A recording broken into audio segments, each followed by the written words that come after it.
अस्सलामु अलैकुम वरहमतुल्लाहि वबरकातुहू। आज की इस वीडियो में हम आपके साथ 5 ऐसे तरीके शेयर करेंगे जो आपको अल्लाह ताला के करीब ले जाएंगे। ये तरीके कुरान और सुन्नत की रोशनी में बयान किए गए हैं और इन पर अमाल करके आप अपनी दुनिया और आखिरत दोनों बेहतर बना सकते हैं। वीडियो को आखिर तक जरूर देखें ताकि आप इन तमाम अहम बातों को समझ सकें। सबसे पहला और अहम तरीका अल्लाह के करीब होने का यह है कि हम 5 वक्त की नमाज वक़्त पर अदा करें। अल्लाह ताला ने कुरान मजीद में फरमाया, नमाज हुमेन न सिर्फ बुराइयों से रोकती है बल्कि अल्लाह के कुर्ब का जरिया भी बनती है। अगर आप नमाज में दिलजामी पैदा करना चाहते हैं तो उसे समझकर पढ़ने की कोशिश करें। दूसरा तरीका यह है कि हम कुरान पाक की तिलावत करें और उसका तर्जुमा और तफसीर समझने की कोशिश करें। अल्लाह ताला ने कुरान को हमारे लिए हिदायत बनाया है। कुरान मजीद का पैगम समझने से हमें पता चलता है कि अल्लाह ताला हमसे क्या चाहता है। रोज़ाना कम अज़ कम एक रुकू की तिलावत और उसका मफहूम समझने की आदत डालें।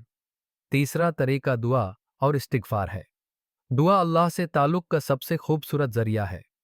हदीस में आता है, इस्तिग़फ़ार हमें अपने गुनाहों से पाक करता है और अल्लाह के करीब लाता है। दिन में कम अज़ कम 100 मरतबा इस्तिग़फ़ार करें और हर छोटी बड़ी हाजत के लिए अल्लाह से दुआ करें। चौथा तरीका नेक सोहबत इख्तियार करना है। हदीस में आता है कि इंसान अपने दोस्तों के दीन पर होता है, इसलिए देखो कि तुम्हारा दोस्त कौन है।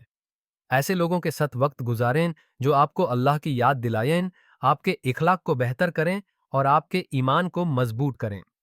पांचवा और आखिरी तरीका यह है कि हम सदका व खैरत करें और नाइकी के कामों में बढ़ चढ़ कर हिस्सा लें।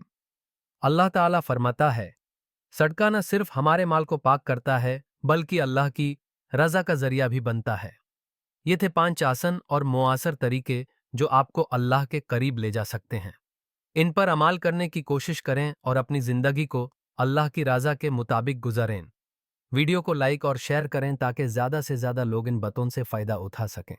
अपने कीमती मशवरे कमेंट्स में ज़रूर दें। जज़ाकल्लाहु खैरन। वस्सलामु अलैकुम वरहमतुल्लाहि वबरकातुहू।